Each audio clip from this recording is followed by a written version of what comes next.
You would think that people who've been prescribed opioids for chronic pain would have severely painful physical pathology. But this is probably more the exception than the rule. In the United States, we have been prescribing opioids as a psychotropic medication for the last 25 years, and now we have hundreds of thousands, if not millions of Americans who've been prescribed opioid pain medications for pain, who are looking for a way off the medication, but our healthcare system struggles to help them to do this safely. And today, Dr. Bennett Davis, director of the Pain Recovery Program at Sierra Tucson, will explore how we got to this point and what we can do about it. This is Let's Talk Mind, Body, Spirit by Sierra Tucson. Sierra Tucson ranked #1 Best Addiction Treatment Centers 2020 in Arizona by Newsweek. I'm Scott Webb. Dr. Davis, it's so great to have you on again. Today we're talking about chronic pain and opioids and opioid addiction crisis in this country and Sierra Tucson's perspective on all of this. As we get rolling here, can you explain why people have chronic pain and briefly define what chronic pain is exactly? I think defining chronic pain, the best way to start is talk about acute pain, something everyone has experienced. And this just take me a moment to lay this out. We've all broken something, had a burn, had a cut, something like that hurts. That's what we would call acute pain. Number one thing to understand is chronic pain is very different from that process, biologically different. With acute pain, what's happening is you've got some sort of tissue damage or injury that is stimulating these little nerve endings that can sense things that damage us, can sense too much heat, too much cold, too much pressure, inflammation, things like that. Those sensors fire a little signal through the nervous system to the brain, and voila, we're warned that something is wrong and we need to take action. That's acute pain. Chronic pain is very different. Sometimes that process I just described is involved, but not always. And let me give you an example. Explain phantom limb pain using the paradigm for acute pain that I just gave you. So a person has lost their right leg and they feel their right foot hurts. How can you explain that using that acute pain biology scenario that I just gave you?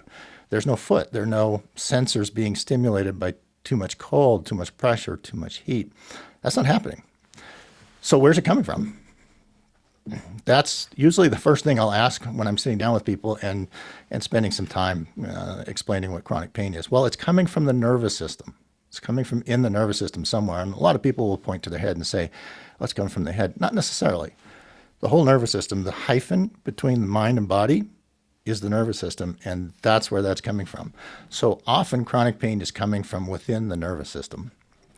It's really interesting. You've given me, as I'm sure for listeners as well, you've given me a lot to think about here because I'm thinking, okay, so it's not really the limb per se, it's the nervous system.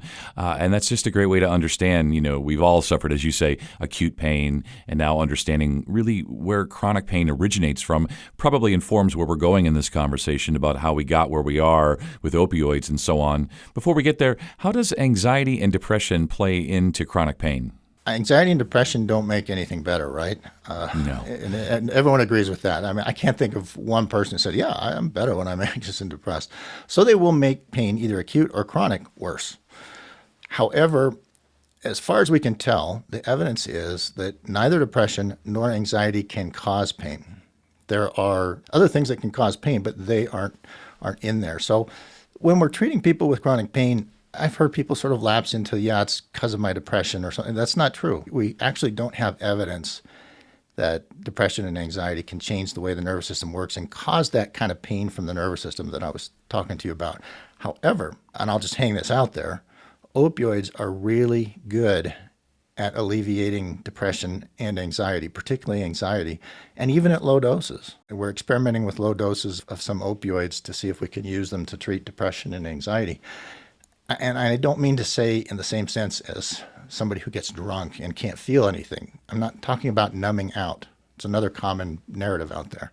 I'm talking about using opioids at low enough doses so people can almost not even feel the effect, except they reduce anxiety. So that's something to keep in mind. Yeah, and you and I were speaking before we got rolling here just about, you mentioned there too, about the narratives that are out there. And I know there's a big narrative out there, and I don't know how much you want to get into, but at least briefly, what type of patient is being prescribed opioids for pain? So the patients getting opioids for pain could be in obviously the acute pain group. You go to a hospital after surgery, people are getting morphine shots, things like that. I think what we're really talking about is the chronic pain population. So in the last 20, 30 years, we decided, I use the word decided, there was a lot of marketing that kind of led us. We were led to prescribe a lot of opioid for people with chronic pain without really understanding what it is. I think most healthcare providers in the last 30 years prescribing opioid to a patient with chronic pain had in mind that acute pain biology I was talking about. They thought that's what they were treating, something wrong with the tissue. It turns out that a large percentage, maybe the majority of people with chronic pain have pain coming from that hyphen between the mind and the body, from in the nervous system. And I give you an example of phantom limb pain, but actually the thing that seems to be causing pain from the nervous system in our chronic pain patients the most would be exposure to trauma, traumatic events, and also grief. So trauma and grief are experiences, it's really hard to get your head around, but they're experiences that look like they can change the nervous system. So it kind of does that phantom limb pain. It reports essentially a lie to the brain. It says your tissues are on fire, like somebody with fibromyalgia would say, my skin's on fire. Well, no, it's not. Nothing wrong with the skin. The nervous system is reporting pain signals to the brain, in this case, because of the changes in the nervous system consequent to trauma and or grief.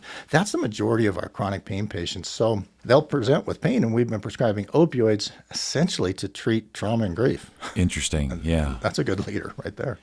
Yeah, there's a lot of layers here to peel back, and I'm just trying to process all of this. One of the questions that comes to mind is then, based on what you're describing and who the typical patient is and really what doctors have been treating, whether they realized it or not, now what are the implications of this for your type of evaluation and treatment there at Sierra Tucson?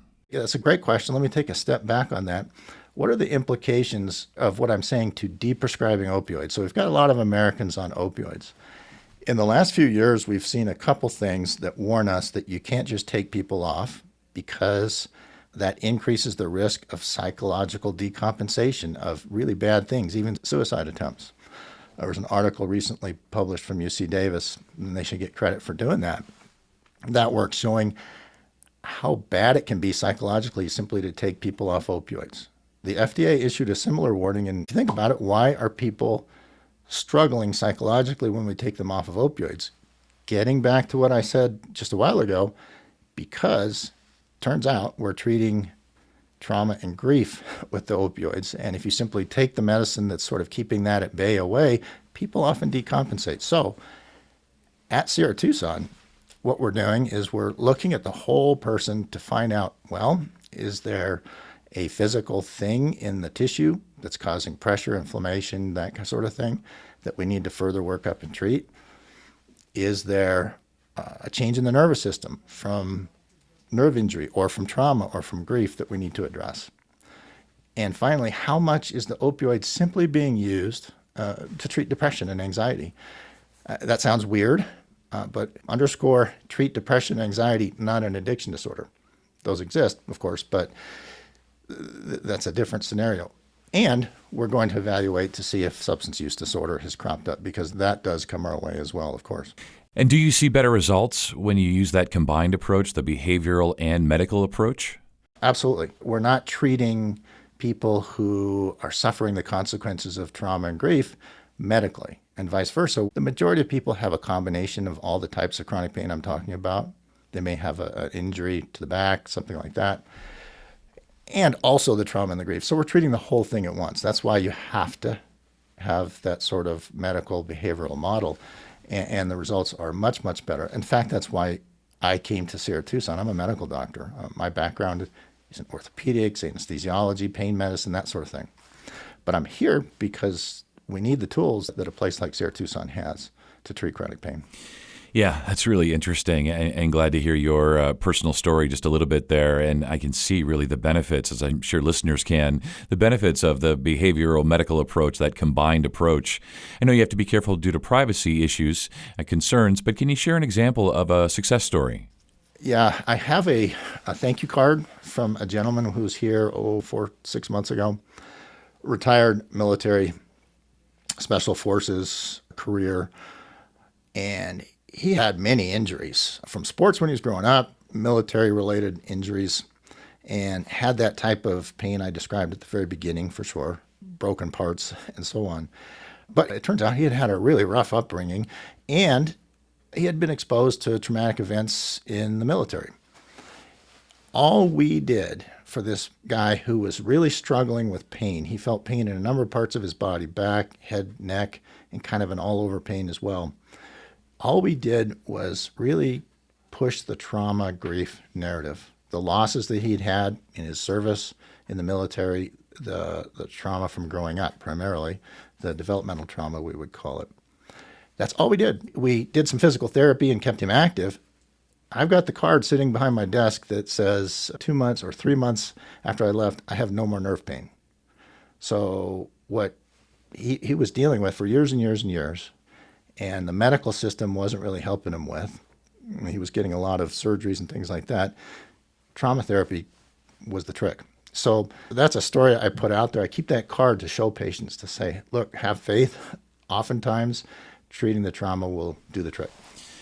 Yeah, and that's such a lovely story, and you can just really understand, at least I'm beginning to understand, and you're such a good guest because in just a short matter of time here, 10, 11 minutes, we've covered so much ground, and I have a much better understanding of sort of what was being done, or maybe what still is being done, but what's being done at Sierra Tucson, that mind, body, spirit approach, the combination of behavioral and medical and the benefits to patients, and then that, lovely card. That's amazing. As we wrap up here, Doctor, and I really do believe I could talk to you all afternoon, but there's no way they're going to let us do that. So as we wrap up, what would be your takeaways when it comes to chronic pain, how it's been treated, the narrative, and what you folks are doing there at Sierra Tucson? Chronic pain is different from acute pain. Chronic pain can be caused by experiences in our lives, typically trauma and grief. And also, that leads to the idea that chronic pain can be treated effectively by treating trauma and grief. I'm going to slide this in there. There are 6 randomized controlled studies of specific trauma treatment, like EMDR, that show it's really effective for treating chronic pain. So what I'm saying isn't my opinion. It's now evidence-based care.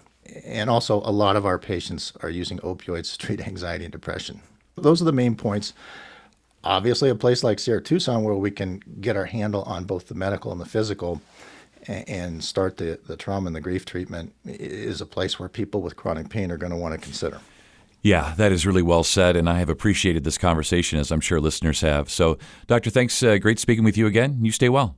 Thank you so much. Visit SierraTucson.com or call 800-842-4487. Sierra Tucson, we work with most insurance. And if you found this podcast to be helpful, please share it on your social channels. And be sure to check out the full podcast library for additional topics of interest. This is Let's Talk Mind, Body, Spirit by Sierra Tucson. I'm Scott Webb. Stay well.